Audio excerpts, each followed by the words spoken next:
What's up everyone? Welcome to Program Your Mode. Today we're going to be doing a battery change on a Jeep Smart Key. So we're going to need a flathead screwdriver, and you'll want one that has a fairly wide blade on it. And then we'll need our new battery. It takes a CR2032 battery, CR2032. And let's get started. So the first thing we need to do is remove the emergency key from the bottom. So if we press this little button here over to the side, that'll slide out like that. We can just set that to the side.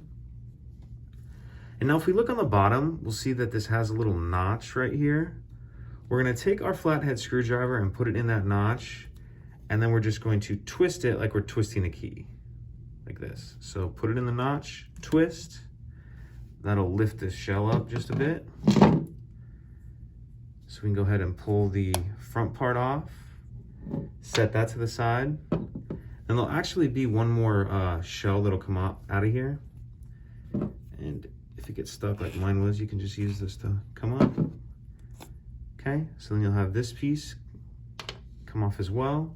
And now if we grab a hold of the part that's the button pad that's made of the rubber and pull that out, and we can see there is a board inside of that, and our battery is right here.